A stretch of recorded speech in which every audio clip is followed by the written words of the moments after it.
하나님의 말씀 봅니다. 하나님의 말씀은 마가복음 15장 1절부터 20절까지 말씀, 신약성경 82쪽, 83쪽에 있습니다.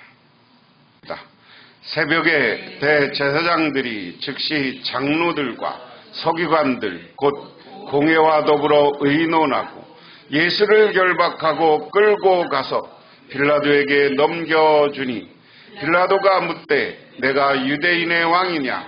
예수께서 대답하여 이르시되 내 말이 옳도다 하시매 대제사장들이 여러 가지로 고발하는지라. 빌라도가 또 물어 이르되 아무 대답도 없느냐? 그들이 얼마나 많은 것으로 너를 고발하는가 보라 하되 예수께서 다시 아무 말씀으로도 대답하지 아니하시니 빌라도가 놀랍게 여기더라. 명절이 되면 백성들이 요구하는 대로 죄수 한 사람을 놓아주는 전례가 있더니 밀란을 꾸미고 그 밀란 중에 살인하고 체포된 자 중에 바라바라 하는 자가 있는지라.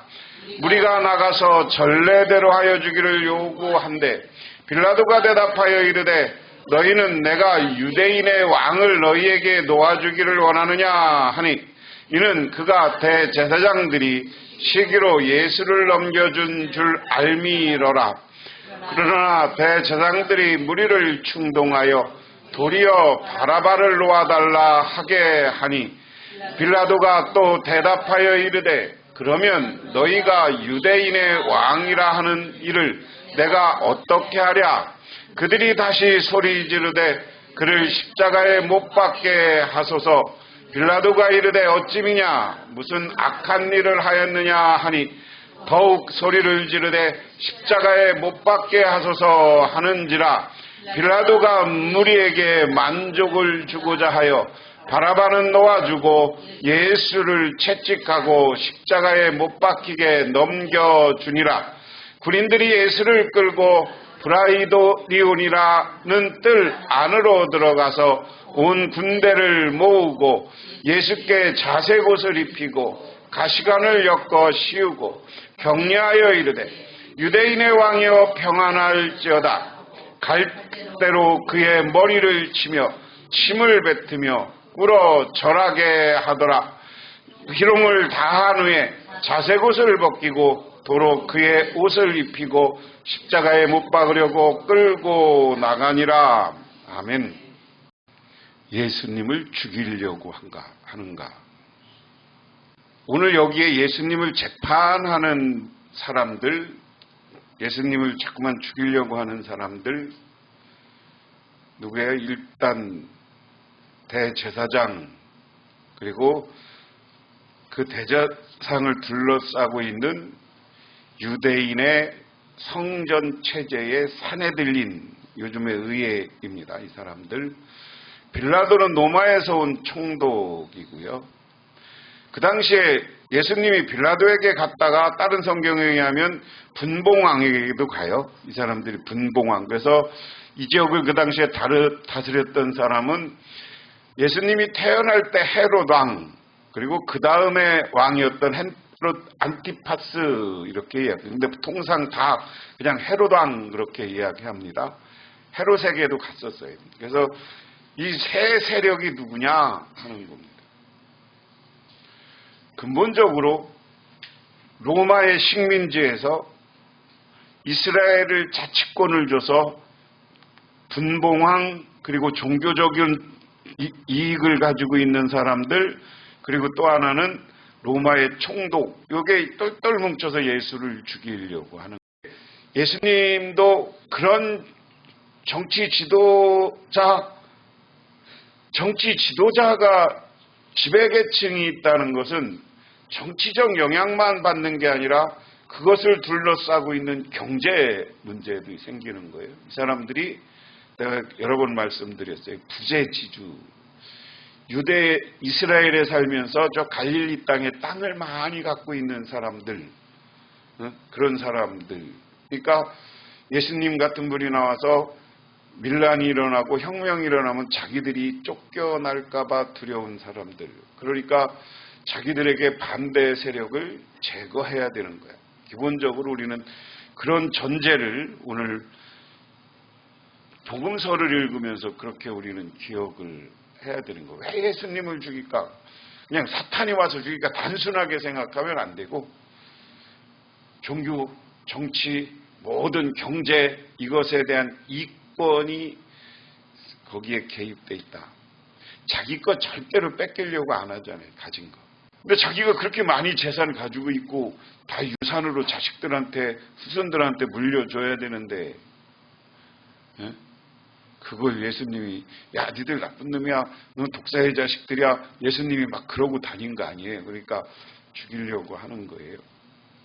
그리고 백성들에게는 호도하는 거야. 현대사회를 이야기하면 언론이야. 언론을 통해서 자꾸만 백성들을 너 그거 아니야 그거 예수 메시아 아니야 메시아 아니야 이런 선전을 통해서 오늘 하고 있는 장면 그게 오늘 본문 속에 사회학적으로 성경을 이해하면 그렇게 이해할 수가 있습니다. 메가더 장군이 미국 육군사관학교 교장일 때가 있었습니다.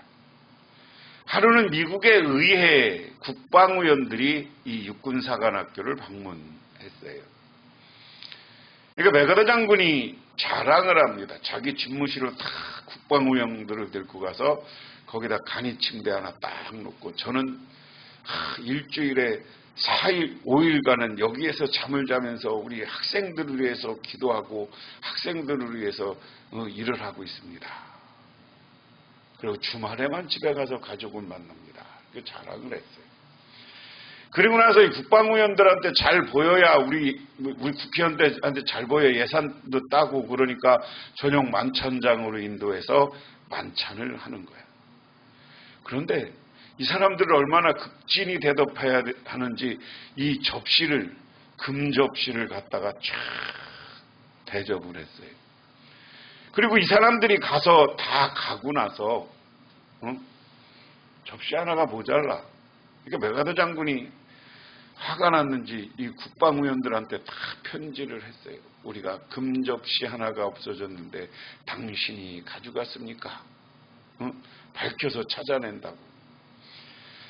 그런데 며칠 있다가 다음과 같은 편지 한 통이 왔습니다.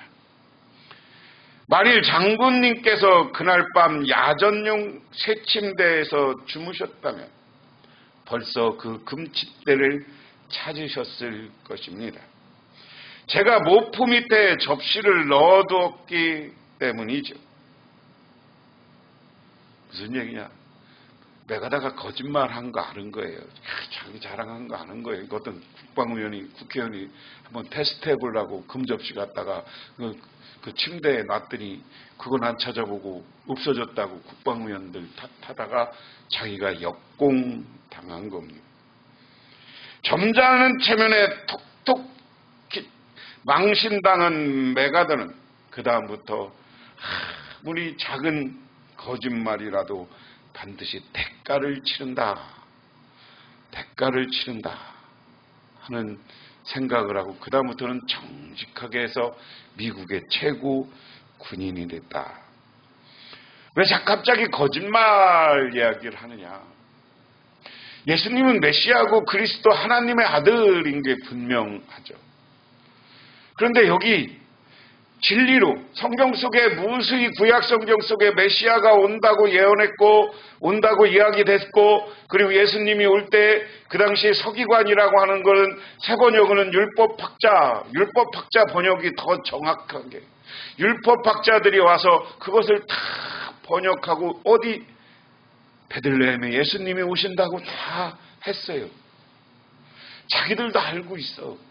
그런데 자기의 이익, 정치적, 종교적, 경제적 자기 이익 때문에 계속 이 바리새파 사람들과 율법학자들은 백성들을 향해서 거짓말하는 거야. 뭐야? 아니야. 예수는 메시아 아니야. 예수는 메시아 아니야. 그리고 그 사람들은 예수가 메시아가 안 돼야 자기들이 그 갖고 있는 이 지배력 이걸 계속 자기 욕심을 채워갈 수 있는 거죠. 그러니까 거짓말쟁이들이죠. 오늘 이야기는 그들의 거짓말 이야기 아닙니까? 그것도 모자라서 예수님을 희롱한다. 그래서 오늘 말씀을 보면 1절에 이렇게 기록되어 있습니다. 새벽에 대제사장들이 즉시 장로들과 서기관, 여기에서 장로들, 예수 시대의 장로들 그러면 누구냐면요, 아까 얘기한 산헤드린 장로들이라고 표현한 건 종교 지도자 70인입니다. 이스라엘은 지금도 이걸 산헤드린이라고 했는데요. 지금도 국회의원을 70명만 딱 뽑아요. 이스라엘은 이 전통을, 구약 전통을 유지한다고. 이게 산헤드린이 이 사람들을 장로라고 표현한 겁니다. 신약에는. 오늘날 장로님들이 아니에요. 종교 지도자들, 여기 원래 나중에 서신서에 보면 장로 하면 장로는 둘로 구분돼요. 말씀 전하는 장로, 그게 오늘날 목사입니다. 또 무슨 장로로? 시리 장로로 구분돼요. 오늘날 장로님이에요. 오늘날 장로님이에요. 그래서 그것처럼 이 장로, 여기에서 예수시대 장로 제도에서 칼빈이 장로교회 장로 이것을 힌트해서 만든 거지. 칼빈이 갑자기 여기서 장로제도 만들으라고 해서 만드는 게 아니야. 이 산헤드린은 본받았고 성경에도 이 사람들을 다 장로로 번역했습니다. 성전을 바치고 있는 게 산헤드린의 종교 지도자들이 있고요. 그 다음이 누구예요? 옛날 개혁 성경에는 다 서기관이라고 했는데 이 표현은 제가 별로 안 좋다고 그랬어요. 율법학자. 옛날에도 율법 서기관들을 해석하고 이야기할 때 뭐라고 했느냐? 오늘 신학자 중에서도 어떤 신학을 한 사람들이 성서 신학을 한 사람들이에요. 네? 율법학자.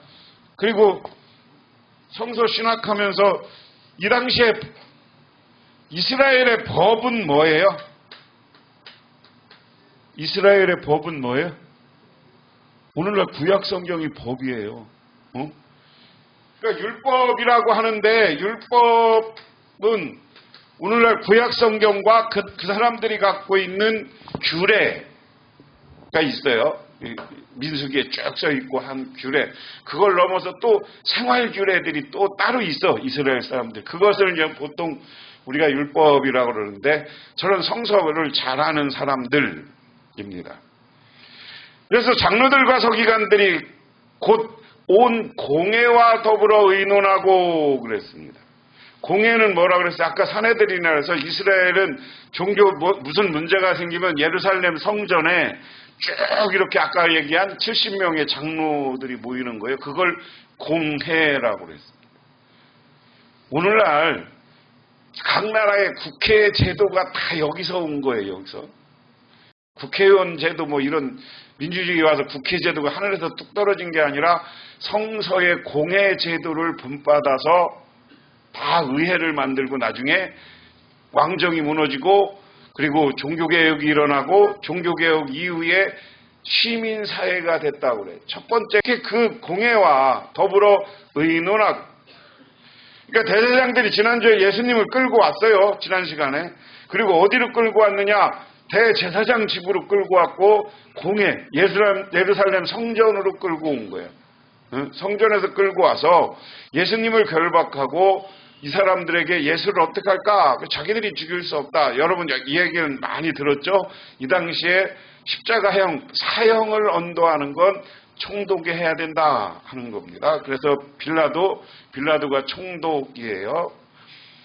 제가 여러 번 말씀드렸어요. 이스라엘에 지금 가이사랴라는 곳이 위에 있는데 예루살렘 지금 이스라엘 수도가 예루살렘이 아니에요. 지금 예루살렘이 아니에요. 텔아비브라는 곳이에요.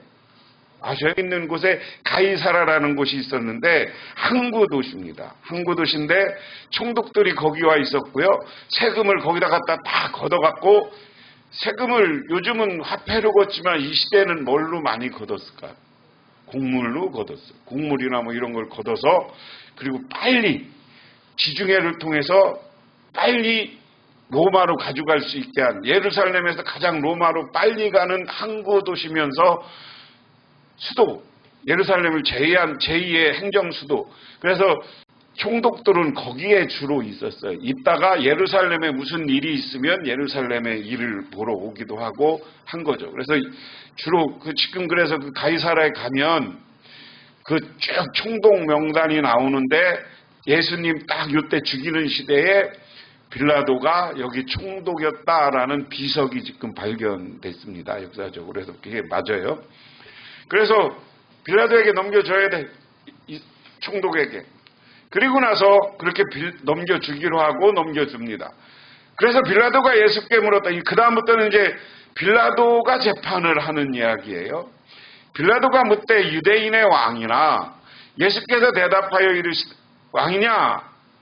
예수께서 대답하여 이르시되 내 말이 옳도다 하시매 예수님한테 물었어요. 빌라도가 네가 유대인의 왕이냐? 그러니까 예수님이 자신이 왕이라고. 예수님이 재판받는 이 어법은 우리가 잘 기억해야 돼요. 본인이 네가 물으냐고. 그래 네가 그렇다면 그런 거다라는 얘기. 확정적으로 내가 메시아다 이런 얘기 예수님 안 하셔요. 응? 반대편에서 네가 메시아, 유대인의 왕이고 메시아냐? 네가 그렇게 생각하면 그렇다. 맞다 그러는 거예요. 오늘 그런 표현입니다. 응? 그리고 대제사장들이 여러 가지로 고발하는지라 빌라도가 또 물어 이르되 아무 대답도 없느냐? 그들이 얼마나 많은 것으로 너를 고발하는가 보라 하되. 자, 재판은 오늘날 현대사회로 얘기하면 누가 고발을 하면 검사가 막 죄를 얘기하면 피고인은 어떻게 하는 거야? 변호사를 동원하든지 자기가 자기 죄가 없다고 막 하는 거죠. 요새 창피하고. 재판은 그렇게 했어요. 응? 과거에 솔로몬, 이스라엘 역사에도 솔로몬 재판 때도 보면 뭐 피고가 있고 원고가 있고, 그리고 그 당시는 판사들이 재판하는 게 아니라 왕과 행정과 재판이 같이 돼 있었으니까 왕들이 재판한단 말이에요. 여기는 왕이 로마 총독이, 로마 황제가 와서 재판할 수 없으니까 총독이 와서 재판을 하는 거야. 그 총독이 물어. 근데 여기 3절이 대제사장들이 여러 가지로 고발하는지라 그랬습니다. 대제사장들은 계속 예수가 무슨 죄를 졌고요, 무슨 죄를 졌고요, 무슨 죄를 졌고요, 막 없는 죄도 만들어서 막 고발하는 거야. 그런데 예수님은 무슨 말을 해도 그거에 대한, 자기 고발하는 거에 대한 답변은 없다. 그거예요. 이게 중요한 거예요. 예수님은 지금 묵묵히 어느 길을 가는 겁니까? 인류를 구원하기 위해서는 예수님이 십자가의 보혈로 죽으셔야 돼.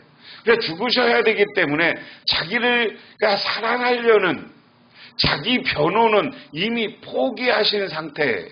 그리고 하나님의 뜻에 순종해서 자기가 가야 될 길을 걸어가시는 분, 우리는 이렇게 이해를 하면 됩니다. 그러니까 빌라도가 뭐라느냐? 야, 여기 제사장들이, 대제사장들이 너 막 고발하잖아. 너 아니면 아니라고 그러고 그러면 그러라고 해. 이제 그 얘기예요, 4절은. 그러니까 5절에 예수께서 다시 아무 말씀으로도 대답하지 아니하시니 빌라도가 놀랍게 여기더라. 무슨 얘기예요? 빌라도가 총독 정도 왔으면 로마로 봐서는 상당히 고위직이에요. 빌라도도 이제 그런 거니까 거기까지 하다 보면 많이 재판도 해보고 재판도 보고 했을 거 아니야. 총독으로서 여러 재판도 했을 거 아니에요. 그러니까 예수님한테 물어, 야, 쟤들은 너 고발하는데 변론해봐, 그 얘기거든. 근데 예수님이 안 해. 침묵하셔. 그러니까 그 모습을 보고도 예수님은 다른 사람하고 다른 거죠. 아, 여러분, 그러니까 재판정이라는 게 그렇게 엄숙한 거예요. 일반인들, 죄 없는 사람들도 가면 이거 큰일 나겠다 이런 생각 드는 데인데, 이 당시는 고문하던 시대야. 정상적으로 죄를 자백하지 않으면 매로 때리고 고문하던 시대예요. 그렇죠? 그런 시대인데 그러면 그 죽임을 안 당하려면 자기가 더 벌을 안 받으려면 아니에요 아니에요 하는 게 정상인데 예수님은 그러지 않으셨다.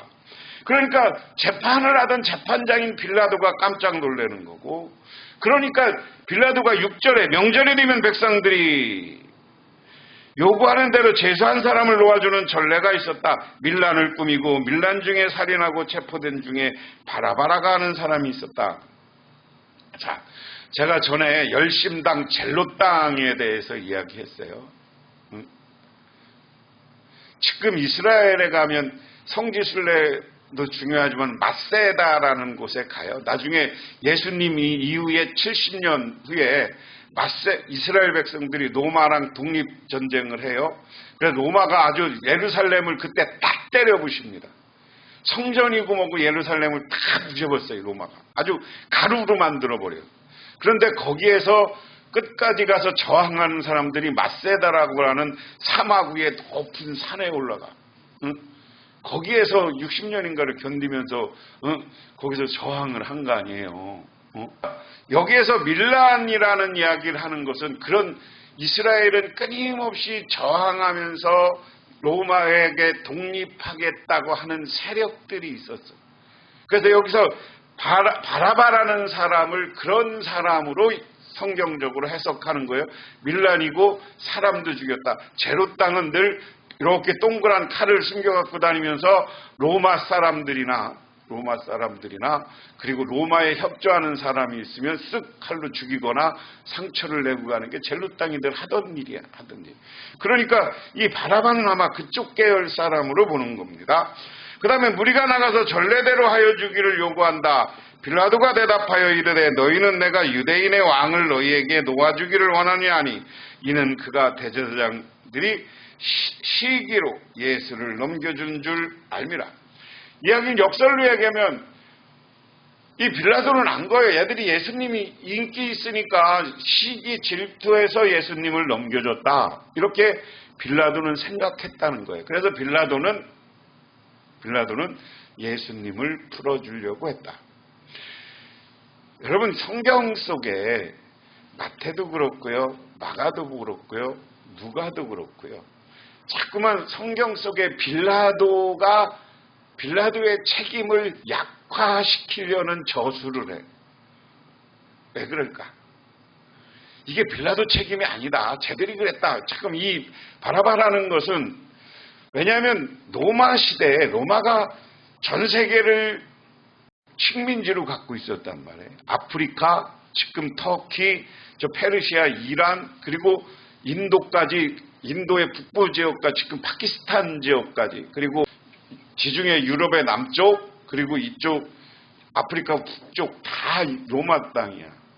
그리고 예수님 전에 로마가 그렇게 많이 점령을 해서 언제까지냐? 이 이후에 1000년이 가는 로마의 권력과 세력이었어요. 나중에 이제 동로마로, 서로마로 나눠지기는 하지만 로마가 그렇게 오래 세계를 지배했다고. 그러면 로마의 총독이 자발적으로 예수를 죽였다. 그러면 로마 사람들이 그런 얘기를 들으면 예수를 믿겠어요? 안 믿겠어요? 이건 굉장히 성경은 로마 사람들에게 선교를 하기 위해서 예수님의 죽임의 책임을, 물론 이제 다 전적인 책임은 그 당시 시기하고 예수님을 고발했던 유다의 제사장, 율법학자, 바리새인 이 사람들한테 일차적인 책임이 있지만 자꾸만 성경을 보면 빌라도는 정상적인 예수 놓아주려고 했던 사람으로 묘사하고 있습니다. 실질적으로 그랬고요. 이건 아주 중요한 나중에 선교적 테마가 되는 겁니다. 그래서 니들이 시기에서 한 거니까 예수님이 니들이 시기에서 넘겨주니까 야 니들 유대인이라고 하는 예수이 풀어줄게. 메시아라고 하는 사람 풀어줄게. 그러니까 그 다음에 어떤 일이 벌어져요? 그러나 대제사장들이 무리를 충종하여 바라바를 놓아달라고 하니 이게 이제 오늘로 얘기하면 언론이야. 언론이 그렇게 막 사람들을 호도하는 거야. 거짓말하는 거야. 응? 빌라도는 예수님을 내보내려고 하는데 자꾸만 이 제사장들과 애들이 아니야 하지마 응? 바라바라 그래, 바라바라 그래, 바라바를 했다 하는 겁니다. 그 다음에 예수님을 향해서 어떻게 합니까? 십자가에 못 박으소서라고 하는 거예요. 그러니까 왜곡된 이야기를 듣고 왜곡된 것과 또 하나는 그 당시에 제사장 율법학자들이 그 이스라엘 나라를 다스리고 있기 때문에 그 당시에 대중이라고 할 수 있는 백성들은 그 말을 들을 수밖에 없는 이중적인 거예요. 잘못된 거짓말을 들은 것도 있고 또 하나는 그 지배 세력의 억압과 그 사람들이 바라보는 것도 있었다. 그래서 그다음에 빌라도가 어쩜 무슨 악한 일이라도 하느냐 하니 더욱 소리질러 십자가에 못 박으소서. 빌라도는 계속 야 무슨 일을 했기 때문에 내가 보기에는 죄가 없는데 왜 그래? 그런데 그러면 그럴수록 대중들이 군중들이 이스라엘 백성들이 예수님을 못 박으라고 했다. 그러면 여기까지 예수님을 못 박는데 앞장선 책임은 누구에 있어요? 이스라엘의 제사장 그리고 율법학자 서기관 그리고 일반 대중도 책임 있는 거야. 못 박으라. 그러니까 이건 나중에 유대인이야. 그렇기 때문에 로마 시대에 기독교가 공인되고 나서 유대인들이 내가 여러 번 말씀드렸지만 히틀러만 600만 명을 학살한 게 아니야. 기독교 역사 공인되고 323년에 공인되고서부터 히틀러 때까지 한 2000년, 1500년 이상을 아무 이유 없이 유대인들 죽였어. 기독교인들이. 유대인들이 뭐 냄새 난다고 그러고. 그래서 서양사를 보면 유대인들을 아주 어떻게든지 죽이고 근데 그 이유는 간단했어요. 예수를 십자가에 못 박게 한 우리 기독교 입장에서는 원수죠. 그래서 유대인들이 이것 때문에 보복당한 거예요. 근데 요즘 이제 우리가 마음을 그렇게 하지만 이제 그러면서 유대인들은 자기들끼리 철저히 뭉쳐갖고 돈을 가지고 세계를 지배하는 거죠. 지금도 미국의 재무부 장관은 반드시 유대인이 합니다. 그 다음에 빌라도가 우리를 만족을 주고자 할 수 없이 바나바를 놔주고 예수님을 못 박았다. 재밌는 얘기가 있어요. 중국의 진시황 때 환관 내시였던 조고라는 사람이 있었어요. 이 사람이 진시황이 환관 정치를 하니까 진시황한테 굉장히 인정을 받았습니다. 근데 나중에 진시황이 시찰 나가다 죽어요. 시찰 나가다 죽으니까 진시황의 큰아들이 똑똑했는데 진시황의 그 유언을 의조합니다. 그래서 진시황의 아들 중에 둘째인가 셋째 제일 멍청한 놈을 황제로 세워. 그게 유명한 역사적 사건입니다. 그러니까 황제보다 얘가 힘이 셌어. 환관들이. 그게 요즘 우리나라 옛날에 박근혜 정권 때 십상시 얘기 나오는 게 그런 거예요. 그래서 환관을 중심으로 딱 진시황 이후에는 그 환관 정치가 옵니다. 그런데 어느 날 진시황의 아들하고 사냥을 갔다가 노루 한 마디가 확 갔는데 노루를 못 잡았어. 그러니까 왕은 야 노루 놓쳤다 그러니까 얘 조고가 뭐라고 합니까? 아닙니다. 저거 말이었습니다. 그런 거야. 그래서 왕하고 황관하고 싸우다가 신하들한테 회의해 봅시다. 그러니까 신하들이 아까 지나간 거 말이었냐 노루였냐. 그러니까 신하들이 왕 앞에서 한 놈도 노루라고 하는 놈이 없더랴. 그래서 유명한 말이 생겼는데 마록 노루를 말이라고 했다. 이게 거짓말이에요. 이게 이런 사람. 오늘 왜 이야기를 하면 이 유대인들 중에 여기 제사장과 이런 사람들은 조고처럼 자기 세력을 유지하기 위해서 예수님 메시아를 감추고 죽이는 역할을 하고 있다. 이게 제일 중요한 겁니다. 그 다음에 오늘 여기 보면 군병들이 예수님을 이제 할 수 없이 빌라도가 죽이라고 하니까 예수님을 끌고 나가서 군인들이 예수님한테 자색 옷을 입혔다. 자색은 뭘 상징해요? 왕이 입는 옷입니다. 황제는 노란색이고요. 여러분 우리나라 사극 보면 왕은 무슨 색 입어요? 네? 다 자색이잖아요. 왕옷이. 나중에 이제 파란색도 입고 고종 황제가 되고서 이후에는 조선 후기에는 좀 이렇게 입었지만 여러분 사극의 왕은 다 자색 옷 입잖아요. 자색이 동양 서양을 막론하고 왕을 상징하는 겁니다. 그래서 예수님한테 자색 옷을 입혔다는 것은 왕이냐 네가 유대인 왕이냐 그러면서 그 다음에 예수님한테 뭐를 씌웠다고? 가시관을 세웠어. 이것은 예수님을 네가 유대인의 왕인데 이제 죽게 됐냐 하고 조롱하고 있는 것이다. 그리고 예수님에게 침을 뱉고 있다 하는 겁니다. 이렇게 예수님을 희롱하는 이스라엘 로마 군인들, 오늘 여기를 보면 예수님의 죽음에 책임 있는 사람은 유대인 전체 대중 포함해서 그리고 로마의 군인들. 그런데 여기 빌라도는 쓱 뺐어요. 그런데 우리는 사도신경에 누구에게 고난을 받으사? 빌라도에게 고난을 받으사. 그 이야기는 뭐예요?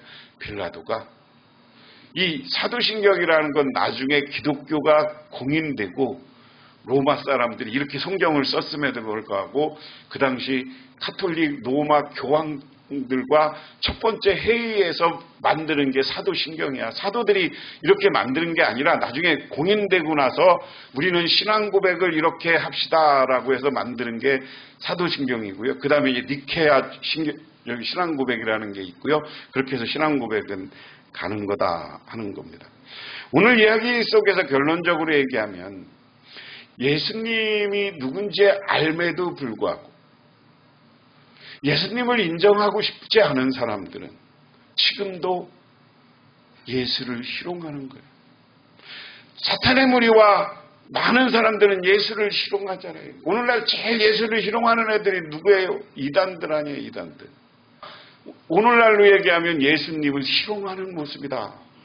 그렇기 때문에 우리는 이 시대를 살아가면서 예수를 희롱하는 사탄의 무리와 맞닥뜨려 싸우고 기도로 우리가 영적으로 무장해서 빨리 그런 세력을 물리치고 이곳에 예수를 그리스도로 고백하는 우리 교회가 확장되고 부흥해야 될 줄 믿으시기 바랍니다. 기도하겠습니다. 하나님 아버지 고맙습니다. 오늘도 아버지 하나님의 은혜와 은총을 기억하며 저희들 주님께 나와 기도하며 간구합니다. 우리들 주님만 바라고 주님이 참 하나님의 아들이요 우리의 구원자임을 깨닫고 주님만 따라 살아가게 하옵소서. 그러나 세상은 아직도 주님을 알아보지 못하고 회방하고 비웃고 아버지 하나님 희롱하는 사람들이 많습니다. 하나님 빨리 그들을 심판하시고 이곳에 하나님 나라를 이루어 주옵소서. 예수님 이름 받들어 기도드리옵나이다. 아멘. 지금은 우리를 제 가운데 구원해 주신 우리 주 예수 그리스도의 은혜와 온 우주를 창조하신 성부 하나님의 사랑하심과 우리 삶 가운데 찾아와서 우리를 끌어가시는 성령님의 인도하심이 오늘 주님께 나와 기도하고 간구하고 돌아가는 우리 할렐루야 교우든 성도님들과 그 가정 위에 영원토록 함께 하시기만을 간절히 축원하옵나이다.